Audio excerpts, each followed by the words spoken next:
کل ہم نے ایک جملہ چلتے چلتے پڑھا سنا۔ قرآن کریم ایک جملہ رسول اللہ صلی اللہ علیہ وآلہ وسلم کی بعثت مبارکہ کے حوالے سے بیان کرتا ہے، اس کو جاننا بہت ضروری ہے۔ قرآن کریم نے نبی صلی اللہ علیہ وآلہ وسلم کی آمد کا ذکر کیا، اور سورہ جمعہ میں اللہ تعالیٰ جل وعلا ارشاد فرما رہا ہے کہ هو الذی بعث فی الامیین رسولا منہم یتلو علیہم آیاتہ ویزکیہم ویعلمہم الکتاب والحکمہ۔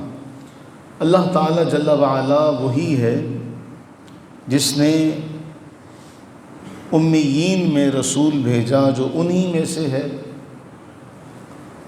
جو ان کے سامنے اللہ تعالیٰ جل وعلا کی آیات تلاوت کرتا ہے اور ان کا تزکیہ کرتا ہے، انہیں کتاب کی حکمت کی تعلیم دیتا ہے۔ وَإِن كَانُوا مِن قَبْلُ لَفِي ضَلَالٍ مُبِينٍ، اور بے شک وہ اس سے پہلے ضرور کھلی گمراہی میں تھے۔ اسی طرح سورہ آل عمران میں جو آیہ مبارکہ ہے، بڑی مشہور آیہ مبارکہ ہے، تقریباً ہر مومن کو وہ یاد ہے، لَقَدْ مَنَّ اللَّهُ عَلَى الْمُؤْمِنِينَ۔ اللہ تعالیٰ نے مومنوں پر احسان فرمایا کہ جب ان میں ایک رسول مبعوث فرمایا جو انہی میں سے ہے۔ یہاں بھی یہی ذکر ہے کہ کتاب اللہ کی آیات کی تلاوت، تزکیہ اور کتاب و حکمت کی تعلیم، اور پھر وہی جملہ وَإِن كَانُوا مِن قَبْلُ لَفِي ضَلَالٍ مُبِينٍ، کہ اس محبوب کی آمد سے پہلے یہ لوگ کھلی گمراہی میں تھے۔ اب کھلی گمراہی کے حوالے سے ہم بڑا محدود ہو جاتے ہیں، جی عرب والے گمراہ تھے، جس طرح ہم نے کل پڑھا سنا، اور ایک بڑا بالعموم جملہ کہہ دیا جاتا جی سارے ہی گمراہ تھے۔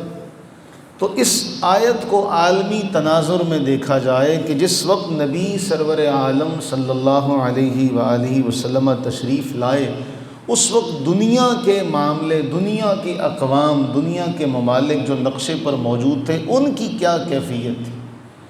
تو ہم صرف عرب والوں کے بارے میں جانتے ہیں، آس پاس کے جو ممالک تھے ان کے بارے میں نہیں جانتے۔ تو آج ہم بالخصوص جو آج کی نشست ہے، تاکہ اس جملے کا پتہ چلے نا کہ کھلی گمراہی کیا تھی، وہ انقلاب کیا تھا کہ جس کے بارے اللہ تعالیٰ فرما رہا ہے تم گمراہی میں تھے اور تمہیں گمراہی سے نکال کر ہدایت کی طرف میرے محبوب نے لا کھڑا کیا۔ وہ گمراہی کی وہ جو تصویر اور منظر کشی ہے، اس کو تو سامنے رکھا جائے۔ تو اس میں ہم کیا کرتے ہیں، بالعموم عرب والوں کا بیان کرتے ہیں، جی عرب والے گمراہی میں تھے، تاکہ پتہ چلے کہ جن میں رسول اللہ علیہ السلام تشریف لائے وہ ہر برے کام میں ملوث تھے۔ آس پاس کے بارے میں ہم جانتے نہیں ہیں، نہ ہمیں اس کے بارے میں آگاہ کیا جاتا ہے، نہ ہم نے ہی شوق دکھایا اس حوالے سے۔ تو اس حوالے سے آج ہم ایران کی جو صورتحال تھی اس زمانے میں، اس کو آج تھوڑا سا سمجھیں گے۔ سیدنا عیسیٰ علیہ نبینا وعلیہ الصلاۃ والتسلیم کا دور مبارکہ ہے۔ 571 سال گزر چکے ہیں عیسیٰ علیہ نبینا وعلیہ الصلاۃ والتسلیم کو آسمان پر اٹھائے ہوئے۔ ان 571 سالوں میں، اس مختصر سی مدت میں،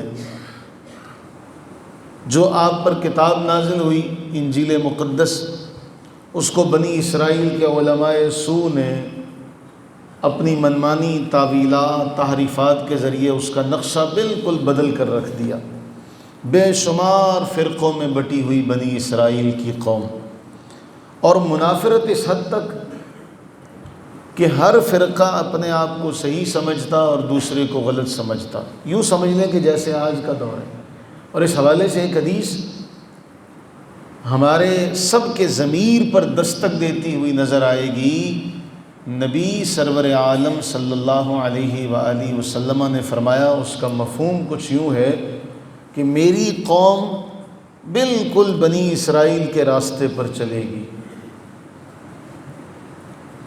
ایسے جیسے ایک جوتی کے دو پاؤں ہوتے ہیں، ایسے ان کے راستے پر چلے گئے۔ اگر ان میں کوئی کسی بل میں گیا تو یہ بھی اسی میں جائیں گے۔ اب اس 571 سال میں ان میں اتنے فرقے بن گئے اور نفرت اس قدر بڑھ گئی کہ ہر ایک اپنے آپ کو صحیح سمجھتا، دوسرے کو غلط سمجھتا، جس طرح آج کا دور ہے۔ اب اس طرف جائیں گے، بات پھر اور طرف نکل جائے گی۔ چند خوش نصیب لوگ ہیں جو راہ ہدایت پر قائم ہیں، اس کے علاوہ باقی سارے کے سارے افراد راہ حق سے بھٹکے ہوئے ہیں۔ عیسیٰ علیہ نبینا علیہ الصلاۃ والتسلیم، جنہوں نے دنیا میں آتے ہی جب حضرت سیدہ مریم سلام اللہ علیہا حضرت عیسیٰ علیہ نبینا علیہ السلام کو لے کر آتی ہیں، سورہ مریم میں اللہ تعالیٰ جل وعلا نے اس کو تفصیل سے بیان کیا کہ جب سیدہ مریم لے کر آئیں تو قوم والوں نے کہا یا اخت ہارون، اے ہارون کی بہن، یہ کیا کیا؟ نہ تمہارا باپ ایسا، نہ تمہاری ماں ایسی، تم نے کیا کیا؟ تو سیدہ مریم نے فاشارت الیہ، کہا اس سے پوچھو، جو گود میں تھا، پنگوڑے میں تھا، کہا اس سے پوچھو۔ وہ کہنے لگے کیف نکلم من کان فی المہد صبیا، یہ بھلا پنگوڑے والا بچہ بھی کلام کرتا ہے، ہم کیسے اس سے بات کریں؟ یہ بھی بھلا بات کرتا ہے۔ قال انی عبد اللہ، عیسیٰ علیہ نبینا علیہ السلام نے کلام کیا، میں اللہ کا بندہ ہوں۔ آتانی الکتاب، اللہ تعالیٰ نے مجھے کتاب عطا فرمائی ہے، اللہ تعالیٰ نے مجھے نبی بنایا ہے، وجعلنی مبارکا، مجھے اللہ نے برکتوں والا بنایا ہے۔ یہ عیسیٰ علیہ نبینا علیہ الصلاۃ والسلام کی گواہی، یہ معجزہ کہ پنگھوڑے میں گود میں بچہ کلام کرے اور فصیح زبان میں کلام کر کے کہے کہ میں اللہ تعالیٰ کا عبد ہوں، بندہ ہوں، اتنی بڑی گواہی۔ لیکن اس مختصر سی مدت میں حضرت عیسیٰ علیہ الصلاۃ والسلام کے حوالے سے کیا ہوا؟ انہوں نے اس معجزے کا انکار کیا اور کہا کہ یہ عبداللہ نہیں بلکہ یہ ابن اللہ تھے، معاذ اللہ ثم معاذ اللہ۔ سیدہ مریم پر تہمت لگا دی گئی۔ ہمارے علماء لکھتے ہیں کہ یوں انہوں نے صرف عیسیٰ علیہ السلام کا انکار نہیں کیا بلکہ بعثت انبیاء کا جو مقصد ہے اس کا انکار کر دیا۔ بعثت انبیاء کا مقصد کیا ہے؟ انبیاء کو بھیجے جانے کا مقصد کیا ہے؟ حضرت آدم علیہ السلام سے لے کر رسول اللہ صلی اللہ علیہ وآلہ وبارک وسلم تک سب کے سب ایک پیغام لے کر آئے، لا الہ الا اللہ، اللہ کے سوا کوئی معبود نہیں، وہ واحد و یکتا ہے، کوئی اس کا شریک نہیں۔ تو جب ایک قوم یہ بات کہے کہ عیسیٰ علیہ السلام اللہ کے بیٹے ہیں، معاذ اللہ ثم معاذ اللہ، تو بعثت انبیاء کا کلیتاً انکار ہو گیا۔ اب جب اللہ تعالیٰ کے بندوں کا اللہ سے رشتہ ٹوٹ جائے اور وہ کہتے ہیں فارسی میں یک در گیر و محکم گیر، ایک در کے ہو جاؤ اور مضبوطی سے ہو جاؤ، مضبوطی سے اسی در کے ہو جاؤ، اور جو در سے پھرے گا پھر در در ہوگی۔ تو جب ایک رب کے دربار سے وہ پیچھے ہٹے تو پھر اصحاب سیر نے لکھا کہ ہر چیز کو خدا بنا لیا، بے جان پتھروں کو خدا بنا۔ آگے ہم اس سلسلے میں پڑھیں گے، آپ حیران ہو جائیں گے کہ راہ چلتے چلتے قضائے حاجت کے لیے چند ڈھیلے لیے تو ان میں سے ایک کو خدا بنا لیا۔ درختوں کو دیکھا تو درختوں کو خدا بنا لیا، اونچا پہاڑ دیکھا تو اس کی اونچائی سے مرعوب ہوئے اور اس کو اپنا خدا بنا لیا۔ چاند سورج کو تو ابراہیم علیہ السلام نے قرآن کریم میں ذکر کیا کہ اس سے ہمیں پتہ چلتا ہے کہ وہ چاند سورج کو بھی اپنا معبود سمجھتے تھے۔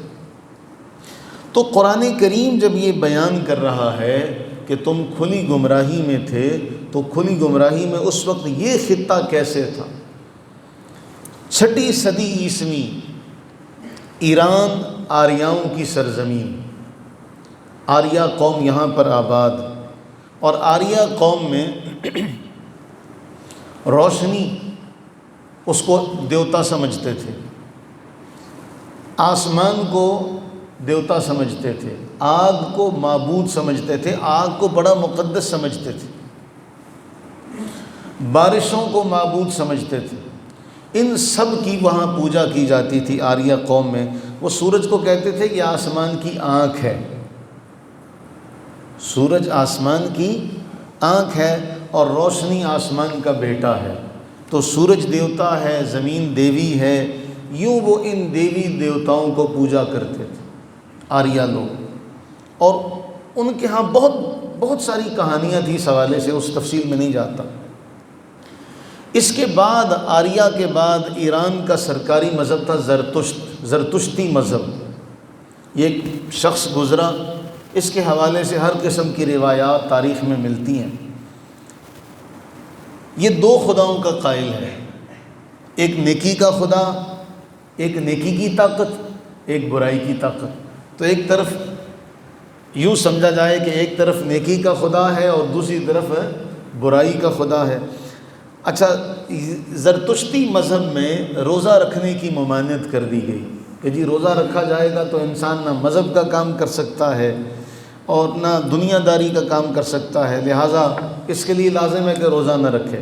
اب ایرانی تہذیب کیا ہے؟ اس تہذیب میں سرکاری طور پر یہ اعلان کیا گیا اس مذہب کے حوالے سے، زرتشتی مذہب کے حوالے سے، کہ کتا جو ہے وہ انسان کے برابر ہے۔ بلکہ بعض روایات میں اب ان چیزوں کا مقصد پتہ ہے کیا ہے؟ اس بیان کا مقصد یہ ہے کہ ہم ہر سانس کے ساتھ اللہ کا شکر ادا کریں کہ اللہ نے ہمیں ان تمام گمراہیوں سے بچایا ہوا، اور ہمیں اللہ نے مسلمان پیدا کیا، یہ بھی تو انسان ہی تھے نا، یہ بھی تو دنیا میں بستے تھے۔ تو اس زرتشتی مذہب میں یہ ہوا کہ کتے کو بڑی اہمیت دی گئی۔ بعض ان کی تاریخ میں یہ ہے کہ انسان کی اولاد اور جو بیوی بچے ہیں ان سے بھی زیادہ مرتبہ کتے کا ہے۔ آج آپ کو مغرب میں نظر آئے گا کہ وہ انسانوں کو چومنے کے بجائے کتے بلیوں کو چومتے ہیں۔ یہ اسی تاریخ کا ایک حصہ آج ہمیں مغرب میں ملتا ہے کہ کہیں نہ کہیں سے تانے بانے ملتے ہیں نا، تو کتے کو اپنے ساتھ اٹھانا، اس کے ساتھ لیٹنا سونا، اس کے ساتھ پیار کرنا، یہ انسانی تاریخ میں گزرا ہوا ہے۔ اور اس زرتشتی مذہب میں یہ تھا کہ جی کتے کو انسان اور اس کے بیوی بچوں سے بھی زیادہ اہمیت ہے۔ اب اس سے اگلا مرحلہ کیا تھا کہ کوئی انسان مرنے کے قریب ہوتا تو اس کے سینے پر روٹی کا ایک ٹکڑا رکھتے، کتے کو بلاتے، اگر کتا اس روٹی کے ٹکڑے کو کھا لیتا تو سمجھ لیا جاتا کہ یہ بندہ مر گیا ہے، اب چاہے وہ زندہ ہی کیوں نہ ہوتا۔ کتے نے روٹی کا ٹکڑا کھایا تو سمجھ لیا یہ بندہ مر گیا۔ اب ان کے نزدیک آگ مقدس ہے، آگ میں جلائیں گے تو آگ ناپاک ہو جائے گی۔ پانی ان کے نزدیک مقدس تھا، اتنا مقدس تھا کہ سوائے پینے کے پانی کا اور استعمال نہیں کرتے تھے، سوائے پینے کے اور کھیتی کو دینے کے اور استعمال، بلکہ ان کی تاریخ کی کتابوں میں یہاں تک لکھا ہے کہ پانی سے زیادہ اگر کوئی چیز طہارت کا ذریعہ بن سکتی تو گائے کا پیشاب ہے۔ تو پانی صرف پینے کے لیے تھا۔ جس معاشرے میں پانی سے آپ چہرہ نہیں دھو سکتے، وہ معاشرہ کیسا خطرناک معاشرہ ہوگا، کس قدر ناپاک اور نجس معاشرہ ہوگا وہ، کہ پانی پاک ہے اس میں بھی نہیں بہا سکتے، زمین دیوتا ہے اس کو بھی نقصان نہیں دے سکتے، آگ دیوتا ہے اس میں بھی نہیں جلا سکتے، تو کرتے کیا؟ اصحاب سیر لکھتے ہیں، تاریخ نگار پیر کرم شاہ الازہری رحمہ اللہ نے بڑی تفصیل سے لکھا، اور سیرت نگاروں نے جنہوں نے اس حوالے سے لکھا انہوں نے بھی بڑی تفصیل سے یہ معاملہ لکھا کہ پھر مرنے والے کو ایک اندھیرے کنویں میں لٹکا دیتے۔ اب وہ پہلے ہم نے پڑھ لیا کہ کتے نے روٹی کا ٹکڑا کھا لیا، وہ زندہ ہے یا نہیں زندہ اس سے سروکار نہیں ہے، اس کو کنویں میں لٹکا دیا جاتا اور پھر اس کو چیل کوے وغیرہ کھاتے، یوں انسان کا خاتمہ ہوتا تھا۔ یہ ایرانی تہذیب تھی۔ پھر ان کے ہاں ایران کے ہاں ساسانی راج تھا، ساسانی قبیلہ ہے، خاندان کہہ لیں اسے آپ۔ ان کے ہاں آگ کے الاؤ روشن رہتے تھے، پورے اس ایران میں 3 آگ کے الاؤ تھے جو روشن رہا کرتے تھے، جس کو وہ اپنا دیوتا سمجھتے تھے۔ سیاسی طور پر اس خطے کی صورتحال یہ تھی کہ بادشاہ کو خدائی ترجمان سمجھا جاتا تھا، کہ بادشاہ نے کوئی بات کہہ دی تو وہ یہ کہتے تھے کہ بادشاہ چونکہ دیوتا کا روپ ہوتا ہے، خدا کا روپ ہوتا ہے، خدا اس سے کلام کرتا ہے، اس لیے بادشاہ کی بات سے انکار نہیں کیا جا سکتا۔ یہ جو ڈر کا کاروبار ہے نا، یہ آپ کو انسانی تاریخ میں جا بجا نظر آئے گا۔ یہ ڈر کا بزنس، یہ ڈر کا کاروبار، اور اس ڈر کی وجہ سے انسان بہت سارے معاملات میں کہیں نہ کہیں وہ گمراہی کی طرف بھی چلا جاتا ہے۔ میں اس طرف نہیں آ رہا۔ تو بادشاہ اپنی رعایا پر اتنا ظلم کرتا کہ بادشاہ کی جو عیاشی ہے اس کو بھی سلسلہ چاہیے تھا کوئی، اس کے لیے پھر وہ اپنی رعایا پر ظلم کرتے، چونکہ بادشاہ خدائی روپ ہے اور بادشاہ کو چاہیے فوجی طاقت۔ اس فوجی طاقت کو بحال رکھنے کے لیے جو بادشاہ کام کیا کرتے تھے کہ چونکہ بادشاہ کو دیوتا سمجھا جاتا ہے اس لیے اس کی بات کا کوئی بھی انکار نہیں کر سکتا۔ پیر کرم شاہ الازہری رحمہ اللہ نے لکھا کہ ایران کا ہر شہری جس کی عمر 15 اور 50 کے درمیان ہوتی اس پر لازم تھا کہ وہ بادشاہ کا خدمت گزار بنے۔ 15 سے 50، نہ اس سے کم نہ اس سے زیادہ۔ اب اس سے کم بندے کی کیا حیثیت ہے، اس سے زیادہ بندے کی کیا حیثیت ہے، ہم سارے جانتے ہیں۔ پیر کرم شاہ الازہری رحمہ اللہ فرماتے ہیں کہ ایک بار ایسا ہوا کہ ایک باپ کے 3 لڑکے تھے، تو اس نے بادشاہ کے ہاں درخواست پیش کی کہ 2 آپ رکھ لیں، 1 مجھے دے دیں تاکہ وہ میری خدمت کرے، میرا بڑھاپا جو ہے وہ صحیح گزرے۔ تو بادشاہ نے جب یہ بات سنی تو بادشاہ نے کہا اس کے 3 بیٹوں کو تلوار سے تہو تیغ کر دیا جائے۔ تو بادشاہ کے حکم سے اس کے 3 بیٹوں کو قتل کر دیا گیا۔ پھر ایک واقعہ، ایک باپ کے 5 بیٹے تھے، اس نے 4 میدان جنگ میں بھیجے بادشاہ کی خدمت کے لیے۔ ایک بھائی نے بادشاہ سے کہا کہ بھئی ہم 4 آپ کی فوج میں شامل ہیں تو 5واں اس کو گھر رہنے کی اجازت دی جائے۔ اصحاب سیر لکھتے ہیں کہ بادشاہ نے کہا اس 5ویں کو پکڑا جائے، اس کے جسم کے 2 حصے کیے جائیں، ایک دائیں طرف لٹکایا جائے، ایک بائیں طرف لٹکایا جائے اور سپاہ کو وہاں سے گزارا جائے، تاکہ لوگوں کو پتہ چلے کہ جو بادشاہ کا حکم نہ مانے اس کا کیا کیا جائے گا۔ اب فوجی بینڈ بج رہا ہے، سپاہ گزر رہی ہے، اس کا دائیں طرف ایک حصہ اور بائیں طرف ایک حصہ، اور کہا جا رہا ہے کہ جی بادشاہ کا جو تاج ہے وہ قائم رہے اور بادشاہ کی جے ہو، یوں یہ نعرے لگ رہے ہیں، بادشاہ کا اقبال بلند رہے۔ یہ صورتحال ہمیں ہر دور میں اقتدار کی نظر آتی ہے، یہ اس کی سیاسی صورتحال تھی۔ اب یہاں ایک اور بڑی بات ہے کہ بادشاہ اپنے آپ کو لوگوں سے الگ تھلگ بنانے کے لیے کیا کیا جتن کرتے تھے اس دور میں۔ یہ سارا میں اس تناظر میں پیش کر رہا ہوں کہ قرآن نے فرمایا تم کھلی گمراہی میں تھے، تاکہ اس گمراہی کا پتہ چلے کہ کیا گمراہی تھی وہ۔